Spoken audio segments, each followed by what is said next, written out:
So to have a powerful framework for understanding anything, you basically have to answer two questions. First, what is its purpose? Why does this thing exist? And second, who are the participants? Once you can answer these two questions clearly, you'll be in a much better position to understand the behavior of whatever it is that you're studying. And in this case, what we're studying is the markets. And answering these two questions will give us a great framework for how the markets really work and how we can take advantage of their movements. So getting to the first question, what is the purpose of the market? And if we had to answer at the most basic level, that answer would be that the purpose of the market is to facilitate trade.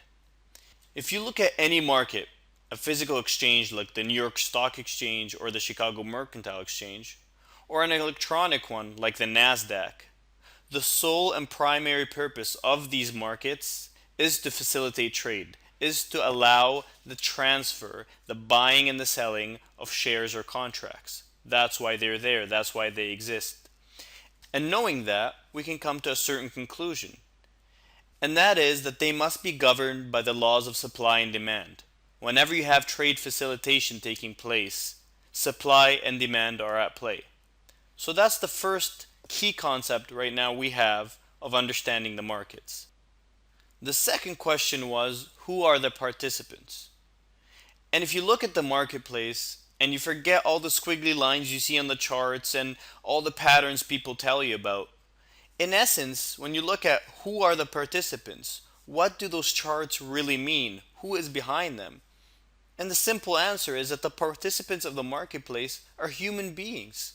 Yes, you see all those charts and those seemingly chaotic moving prices, but in the end, what's behind the movement of these prices are human beings. Now, some people will say that half of the volume these days in the markets are machines, are computer programs and algorithms. Yes, that's true, but even those are programmed by human beings. And not only are they programmed by human beings, they are also run by human beings. The decisions for when to turn them off and on are run by human beings. And once you get this clear point, this seemingly simple point, you can draw another conclusion. Human beings have a distinct, observable psychological and emotional makeup, and they are also creatures of habit. And as creatures of habit, we all have repeatable patterns of behavior and thinking in our lives. And so when you put these two answers together, the why the market exists and who are the participants, you can come to some broad conclusions about what makes prices move and how markets behave and why they behave the way they do. And really it becomes the interplay of supply demand and human psychology. Those are the two main things that come together to influence prices. And once you have this framework that includes both these things, that includes these fundamental concepts, then you're in a position to understand how the market truly works. And so with that, let's take an example to show you how these two concepts play out in the real world using a simple marketplace before we dive into the financial markets, which are a bit more complex. And so let's take a simple real-world example that we can all understand. The price of bread, for instance.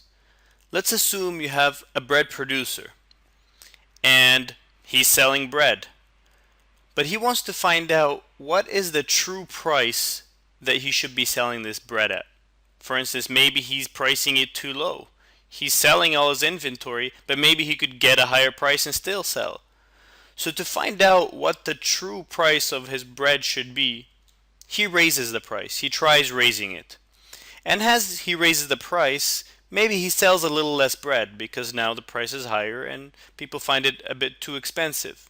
But he's still selling quite a bit of bread, and since he's getting a higher price for that bread that he's selling, it's still worth it for him.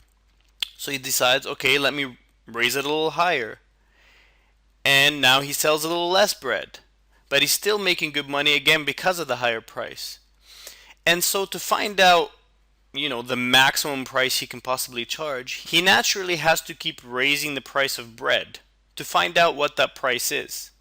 And at some point, as he keeps raising the price of bread, the buying will shut off. The buying will get to a level, right, where the price of bread is too high and people think it's too expensive and they'll buy a lot less.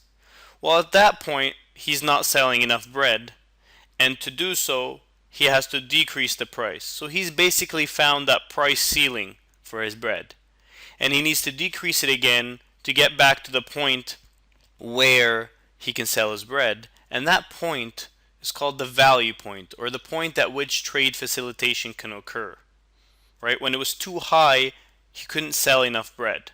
So he brings it back down to a point where he sees it as value based on his experimenting with the price. So now let's assume the flip side. Let's assume he has far too much inventory one month and he needs to get rid of it. Well, the only way to do so is to drop the price of the bread. And as he drops the price of the bread, he gets more buying. But he still has inventory and he needs to get rid of it, so he drops it even further. Well, he keeps doing that till we get to a point where the price of the bread has dropped so low that people see it as a great deal or a great offer and they scoop it all up. At that point, he's gotten rid of all his inventory, and now he can raise the price of bread once again to its normal true value, right? And in this instance, this is simple supply and demand. As he raised the price, demand became less, right? And he couldn't get rid of all of his supply. And in instances when he had a lot of supply and he needed to get rid of it, he decreased the price. This increased the demand to meet the supply. So this is simple economics, but this is exactly the law that governs trade facilitation. And this law also governs how the markets will work, as we will find out in following sessions. It's a little more complex in the markets, but it's still the same law nonetheless.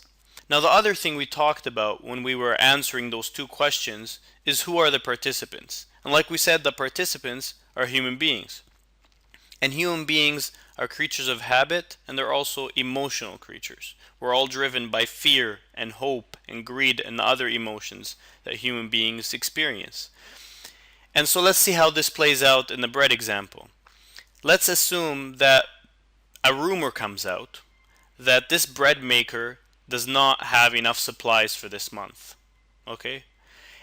And now what are people going to do? Think about the normal human emotional reaction. If bread is seen as a very important commodity in their lives, and there's a rumor that there's not going to be enough bread this month, whether that rumor is true or not, fear is going to set in. And people are going to run to the bread maker, and they're going to want to buy bread. And not only are they going to want to buy bread, they'll probably buy more than they need to kind of save up due to that fear. And then what also happens, an interesting phenomenon, is that other people who may not have been so much influenced see these people acting in fear. And this fear now becomes contagious. When you see other people fearful, you become fearful yourself. It's a natural human reaction. And so now these people run to buy bread too. And it spreads. It's like a knock-on spiral effect that spreads. And this is what's called crowd behavior. And this is what happens when you get these mass emotions of people in play. And so these people run to this bread maker, they scoop up all of his inventory, and him seeing this realizes, hey, this is a much higher demand than usual. I can probably raise the price of this bread and still get rid of it. And so he does. And so now the price of the bread has gone up, and the demand is still there nonetheless, and yet none of the supply-demand fundamentals had actually changed. He hadn't actually had a bread shortage, but people's perception of it was that he had bread shortage. And so what we realize now when we bring the human psychology element into the mix is that human psychology also affects prices. It's not just the demand-supply equation. And once you realize this, you come up with this final framework.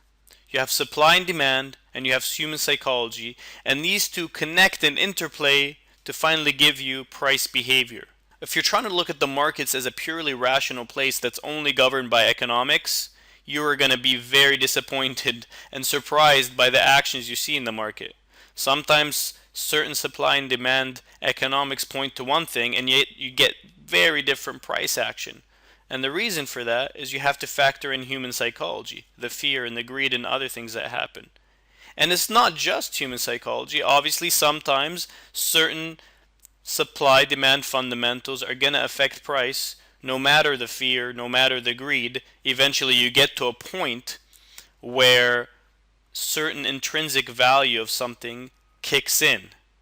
And no matter how fearful people are, then the real value players will come and start scooping things up based on their intrinsic value. So these are the two major concepts that, when put together, are going to allow you to understand the market at a much deeper level. And once you have this deeper understanding, you're going to be able to understand the patterns, to decipher them better, and to ultimately trade them better. And that's what we're going to move to next when we discuss how these things play out in the financial markets. So don't forget to subscribe, like, share the video, and also comment down in our YouTube channel, the comment section.